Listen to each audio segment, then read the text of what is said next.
Michael Dokes in the ring tonight against Razor Ruddock. Now, when you think about Michael Dokes, you think about his comeback story. Indeed, a good one. Sam Rosen has been a tough, hard fight back for Michael Dokes. Not his heavyweight fights in the ring, but his fight to overcome drug addiction. And he's winning.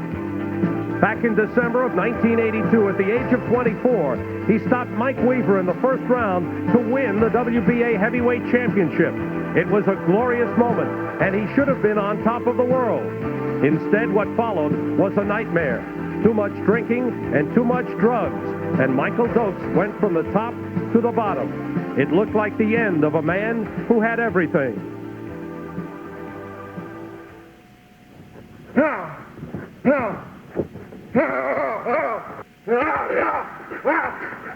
Michael Dokes has worked hard to come back.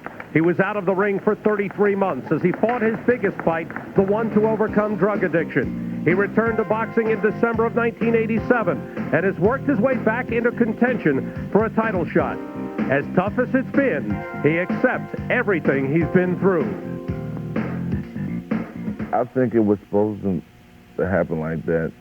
It taught me a great lesson, and I mean, I grew up by leaps and bounds. I'm much more precocious now than I was then, and I was a pretty wise and colorful kid then.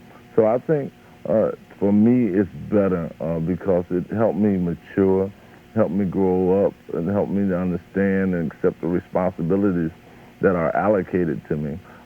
There's no temptations now. There's no distractions. I'm at peace with myself. I'm much more tranquil with myself. There's much more harmony within myself. And my spirituality is so much higher that I think that it overrides the things that may have been detrimental to me. While drug addiction has cost him the prime years of his boxing career, Michael Dokes doesn't dwell on that. Instead, he's thankful to those who have stood by him, like 92-year-old Marty Cohen. What's helped Dokes come back is realizing he was hurting the people around him who mattered most. I never realized that I affected so many people outside of myself.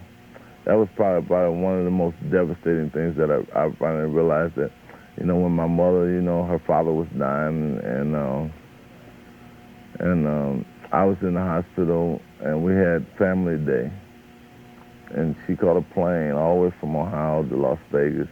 She had to take a bus for 3 hours to come and see me, and she did that. And her father was dying at the time of cancer, and she stayed. We had a very nice visit, and we reflected on things with my counselor and things to trying to work on.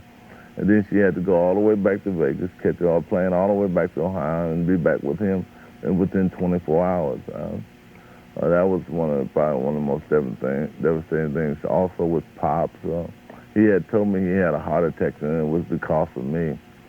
So there was a few things that brought me to the conclusion that it wasn't worth it. Michael Dokes once again has the respect of the boxing world. His only loss during his comeback was to top contender Evander Holyfield. But Dokes was actually a winner in defeat, proving how much he had left. At 31 years old, he knows there isn't much time left in his boxing career. He wants another shot at a world championship, but says there's more to winning for him than getting a chance at the title. You know, once you mess people, to give them the hope and the chance to feel that they can do it too.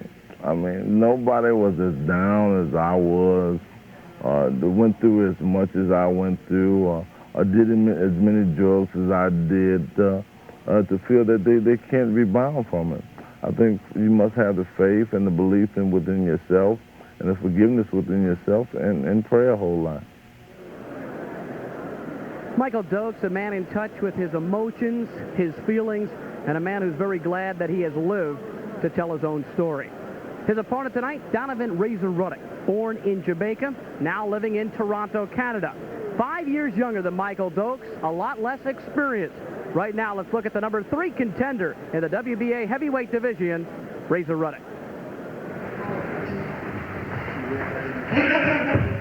The winner by way of knockout, the new heavyweight champion of the world, James Buster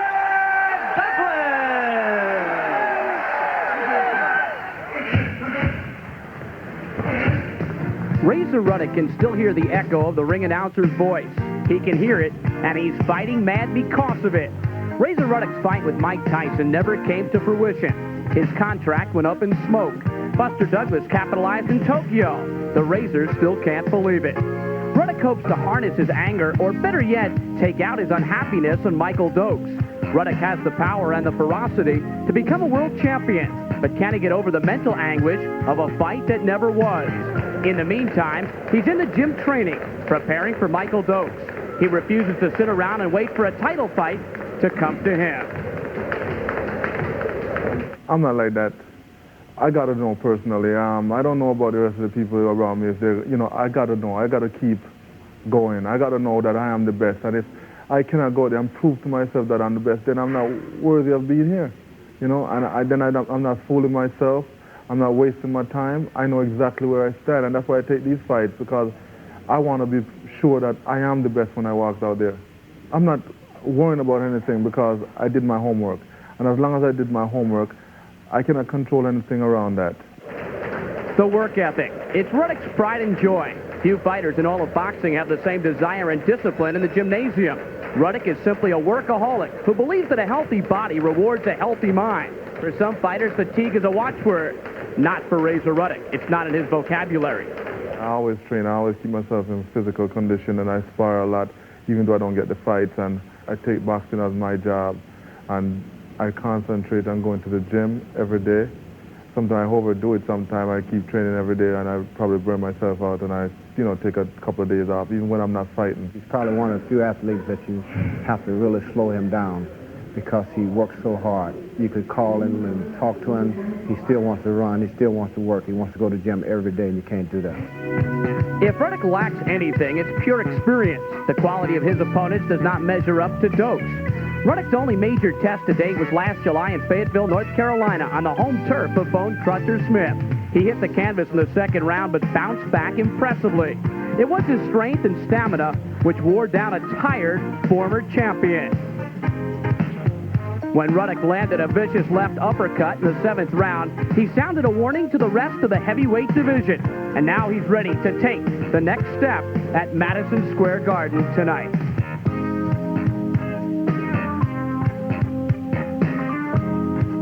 This is going to be, I say, a new phase for me, because it's going to be like a lot of people there, a lot of fights, and it doesn't bother me with the people, but being fighting in Madison Square Garden as Muhammad Ali, Joe Frazier, and all of those guys fight there, it inspired me. And when I come out and the people are cheering for Michael Dokes and they're cheering for me, that's what I like. It's competition. So what's your prediction? A stoppage, a decision? What are you going to tell us? Well, it's hard for me to say right now. I'm not the type who's going to predict that stuff, but, it's going to be an interesting fight. Who's going to win the fight? Me. Definitely. Donovan Razor Ruddock, 13 rounds in 2+ years. Enough experience, enough activity? We'll find out tonight when he goes into the ring, and he's in the ring now against Michael Dokes. To Sam Rosen and Gil Clancy for more. Thank you, Bruce, and that is the big question. Activity. Has Donovan Razor Ruddock been off too long since last July to go into a fight against Michael Dokes? Well, he seems to have it all. Youth, strength, size, mobility, punch.